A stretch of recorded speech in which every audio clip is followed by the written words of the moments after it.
ಸ್ನೇಹಿತರೆ, ಚರಿತ್ರೆ ಮತ್ತೊಂದು ವಿಡಿಯೋಗೆ ನಿಮಗೆಲ್ಲ ಪ್ರೀತಿಯ ಸ್ವಾಗತ. ನೀವೊಮ್ಮೆ ಕಲ್ಪನೆ ಮಾಡ್ಕೊಳ್ಳಿ, ಸರಿಯಾಗಿ 38 ವರ್ಷಗಳ ಹಿಂದೆ ಅಂದರೆ 1988ರಲ್ಲಿ ಒಬ್ಬ ವ್ಯಕ್ತಿ ಒಂದು ಎಚ್ಚರಿಕೆ ಕೊಟ್ಟಿದ್ದ. ಇರಾನ್ ಏನಾದರೂ ನಮ್ಮ ಹಡಗುಗಳ ಮೇಲೆ ಒಂದು ಬುಲೆಟ್ ಹಾರಿಸಿದ್ರೆ ಸಾಕು, ನಾನು ಆ ದೇಶದ ಕಾರ್ಗ್ ದ್ವೀಪವನ್ನ ನಾಮಾವಶೇಷ ಮಾಡುತ್ತೇನೆ. ಹೀಗೆ 38 ವರ್ಷಗಳ ಹಿಂದೆ ಇರಾನ್ಗೆ ವಾರ್ನಿಂಗ್ ಕೊಟ್ಟಾಗ ಆತ ಒಬ್ಬ ಬಿಲಿಯನಿಯರ್ ರಿಯಲ್ ಎಸ್ಟೇಟ್ ಉದ್ಯಮಿಯಾಗಿದ್ದ. ಆದರೆ ಇವತ್ತು ಆತ ಅಮೆರಿಕದ ಅಧ್ಯಕ್ಷ. ಹೌದು, ಇವತ್ತು ಮಾತ್ರ ಟ್ರಂಪ್ ಇರಾನ್ ವಿರುದ್ಧ ದ್ವೇಷ ಕಾರ್ತಾ ಇದ್ದಾರೆ ಅಂತ ಅಂದುಕೊಳ್ಬೇಡಿ. ಟ್ರಂಪ್ ಹಾಗೂ ಇರಾನ್ ನಡುವಿನ ದ್ವೇಷದ ಹಿಂದೆ ದಶಕಗಳ ಇತಿಹಾಸವಿದೆ. 1988ರಲ್ಲಿ ನೀಡಿದ್ದ ಸಂದರ್ಶನದಲ್ಲೇ ಟ್ರಂಪ್ ಇರಾನ್ ವಿರುದ್ಧ ಬೆಂಕಿ ಉಗುಳ್ತಾ ಇದ್ರು. ಟ್ರಂಪ್ಗೆ ಆಗಿನ್ನೂ ಸರಿಯಾಗಿ ಗಡ್ಡ ಮೀಸೆ ಕೂಡ ಬಂದಿರಲಿಲ್ಲ. ಆದರೂ ಇರಾನ್ ಮೇಲೆ ಈ ಚಿರ ಯುವಕ ಟ್ರಂಪ್ಗಿದ್ದ ದ್ವೇಷ ಆತನ ಕಣ್ಣಿನಲ್ಲಿ ಎದ್ದು ಕಾಣಿಸ್ತಾ ಇತ್ತು. ಸ್ನೇಹಿತರೆ, ಟ್ರಂಪ್ ಅಂದು ಹೇಳಿದ್ದ ಮಾತನ್ನ ಇಂದು ಅಕ್ಷರಶಃ ಪಾಲಿಸ್ತಾ ಇದ್ದಾರೆ. ಇಡೀ ಜಗತ್ತು ಈಗ ಇರಾನ್ ಮತ್ತು ಅಮೆರಿಕ ನಡುವಿನ ಯುದ್ಧಕ್ಕೆ ಸಾಕ್ಷಿ ಆಗ್ತಾ ಇದೆ. ಟ್ರಂಪ್ ಯುದ್ಧ ವಿರಾಮದ ಬಗ್ಗೆ ಮಾತನಾಡಿದ್ದು ನಿಮಗೆಲ್ಲ ಗೊತ್ತಿರಬಹುದು. ಆದರೆ ಇರಾನ್ ಮಾತ್ರ ಯಾವ ಮಾತುಕತೆಗೂ ರೆಡಿ ಇಲ್ಲ ಅಂತ ಹೇಳಿಬಿಟ್ಟಿದೆ. ನಮಗೆ ಯುದ್ಧ ವಿರಾಮನೂ ಬೇಡ, ಮಾತುಕತೆಯೂ ಬೇಡ ಅಂತ ಕಡ್ಡಿ ಮುರಿದ ಹಾಗೆ ಹೇಳಿಬಿಟ್ಟಿದೆ. ಇದು ಟ್ರಂಪ್ ಪಿತ್ತ ನೆತ್ತಿಗೇರುವಂತೆ ಮಾಡಿದೆ. ಇರಾನ್ನ ಈ ಪ್ರತಿಕ್ರಿಯೆಯಿಂದ ಸಿಡಿದೆದ್ದಿರುವ ಟ್ರಂಪ್ ನರಕ ಅಂದ್ರೆ ಏನು ಅನ್ನೋದನ್ನು ತೋರಿಸ್ತೀನಿ ಅಂತ ಗುಡುಗಿದ್ದಾರೆ. ಮತ್ತೊಂದು ಕಡೆಯಲ್ಲಿ ಇರಾನ್ನ ಪರಮಾಣು ಸ್ಥಾವರದ ಮೇಲೆ ದಾಳಿಯಾಗಿ ಇಡೀ ಮಿಡ್ಲ್ ಈಸ್ಟ್ನಲ್ಲಿ ವಿಕಿರಣ ಹರಡುವ ಭೀತಿ ಎದುರಾಗಿದೆ. ಇಡೀ ಪರ್ಷಿಯನ್ ಗಲ್ಫ್ನಲ್ಲಿ ವಿಕಿರಣ ಹರಡಿದ್ರೆ ಏನು ಮಾಡಬೇಕು, ಗಾಬರಿಯಾಗದೆ ಆ ಪರಿಸ್ಥಿತಿಯನ್ನ ಹೇಗೆ ಎದುರಿಸಬೇಕು ಅಂತ ಕುವೈತ್ನ ನ್ಯಾಷನಲ್ ಗಾರ್ಡ್ ಈಗಾಗಲೇ ಸಾರ್ವಜನಿಕರಿಗೆ ಮಾರ್ಗಸೂಚಿಗಳನ್ನು ನೀಡ್ತಾ ಇದೆ. ಅಷ್ಟಕ್ಕೂ ಯಾವುದು ಆಗಬಾರ್ದು ಅಂತ ಜಗತ್ತು ಅಂದುಕೊಳ್ತಾ ಇತ್ತೋ ಅದು ಆಗಿಬಿಡ್ತಾ. ವಿಕಿರಣ ಸೋರಿಕೆ ಆಗ್ತಾ ಇರೋದು ನಿಜಾನ? ಟ್ರಂಪ್ ಹಾಗೂ ಇರಾನ್ ನಡುವಿನ ದಶಕಗಳ ದ್ವೇಷಕ್ಕೆ ಕಾರಣ ಏನು? ಅಂದು ಟ್ರಂಪ್ ಏನು ಹೇಳಿದ್ರು ಎಲ್ಲವನ್ನ ಡೀಟೇಲ್ ಆಗಿ ತೋರಿಸ್ತೀವಿ ನೋಡಿ.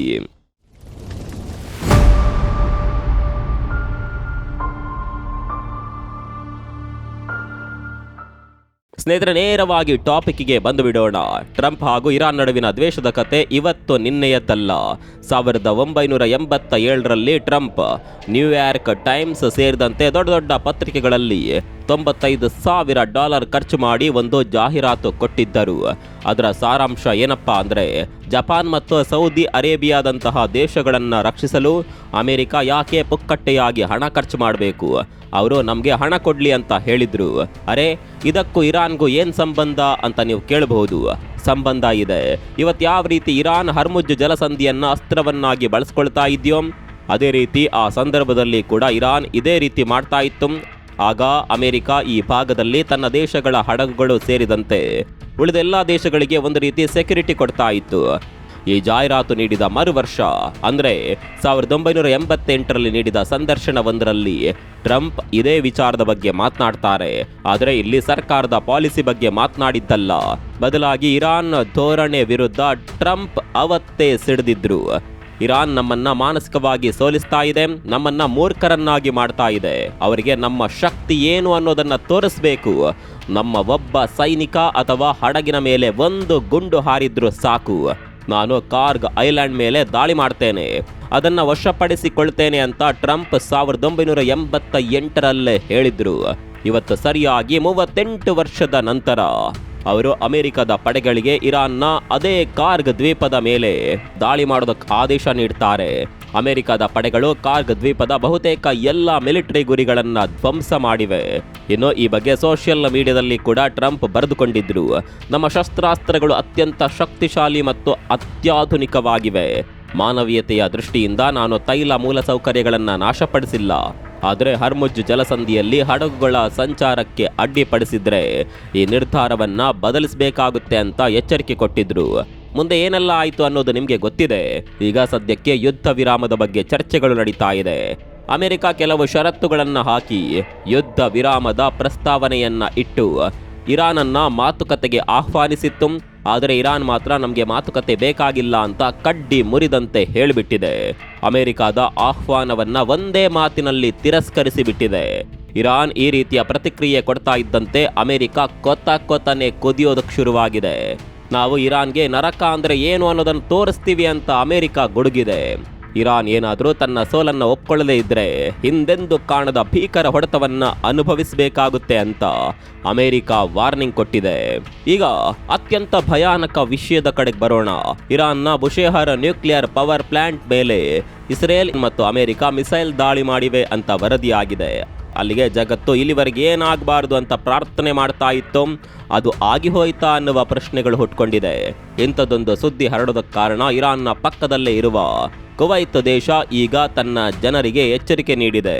ಕಿಟಕಿ ಬಾಗಿಲುಗಳನ್ನು ಮುಚ್ಚಿ ಮನೆಯೊಳಗೆ ಇರಿ, ರೇಡಿಯೇಷನ್ ಹರಡುವ ಸಾಧ್ಯತೆ ಇದೆ ಅಂತ ಕುವೈತ್ ನ್ಯಾಷನಲ್ ಗಾರ್ಡ್ ಸೂಚನೆ ಕೊಟ್ಟಿದೆ. ಬುಷೇಹರ್ ಪ್ಲಾಂಟ್ ಇರಾನ್ನ ಪ್ರಮುಖ ಅಣುವಿದ್ಯುತ್ ಸ್ಥಾವರ. ಇತ್ತೀಚೆಗೆ ಈ ಸ್ಥಾವರದ ಮೇಲೆ ಅಮೆರಿಕ ಹಾಗೂ ಇಸ್ರೇಲ್ ಕ್ಷಿಪಣಿ ದಾಳಿ ಮಾಡಿದ್ವು. ಈ ದಾಳಿಯಿಂದಾದ ಹಾನಿಯ ಬಗ್ಗೆಯ ಫೋಟೋಗಳು ಕೂಡ ವೈರಲ್ ಆಗಿತ್ತು. ಪರಮಾಣು ಸ್ಥಾವರದ ಮೇಲೆ ದಾಳಿ ನಡೆಸಿರೋದನ್ನ ಕಂಡು ಅಂತಾರಾಷ್ಟ್ರೀಯ ಪರಮಾಣು ಇಂಧನ ಸಂಸ್ಥೆ ಕೂಡ ಆತಂಕ ವ್ಯಕ್ತಪಡಿಸಿದೆ. ವಿಕಿರಣ ಸೋರಿಕೆಯಾದರೆ ಇಡೀ ಮಧ್ಯಪ್ರಾಚ್ಯ ಅಥವಾ ಕನಿಷ್ಠ ಪರ್ಷಿಯನ್ ಗಲ್ಫ್ ಪ್ರದೇಶದ ಮೇಲೆ ಭೀಕರ ಪರಿಣಾಮ ಬೀರಲಿದೆ ಅಂತ ಎಚ್ಚರಿಸಿದೆ. ಆದರೆ ಸದ್ಯಕ್ಕೆ ವಿಕಿರಣ ಸೋರಿಕೆಯಾಗಿಲ್ಲ ಅಂತ ಇರಾನ್ ಹೇಳ್ತಾ ಇದೆ. ಆದರೆ ವಿಕಿರಣ ಸೋರಿಕೆಯಾಗಿರಬಹುದು ಅನ್ನೋದಕ್ಕೆ ಹಲವು ಪೂರಕ ಸಾಕ್ಷಿಗಳು ಸಿಗ್ತಾ ಇದೆ. ಸ್ನೇಹಿತರೆ, ನಿಮಗೆ ಗೊತ್ತಿರಲಿ, 1990ರಲ್ಲಿ ರಷ್ಯಾ ಇರಾನ್ ಜೊತೆ ಒಪ್ಪಂದ ಮಾಡಿಕೊಳ್ಳುತ್ತೆ. ಈ ಒಪ್ಪಂದದ ಪ್ರಕಾರ ರಷ್ಯಾದ 700ರಿಂದ 1000 ವಿಜ್ಞಾನಿಗಳು ಮತ್ತು ಸಿಬ್ಬಂದಿ ಈ ಬುಷೇಹರ್ ಸ್ಥಾವರದಲ್ಲಿದ್ದರು. ಅಷ್ಟೇ ಅಲ್ಲ, ರಷ್ಯಾದ ಸರ್ಕಾರಿ ಸಂಸ್ಥೆಯಾದ ರೋಸಾಟಾಮ್ ಇದನ್ನು ನಿರ್ವಹಿಸ್ತಾ ಇತ್ತು.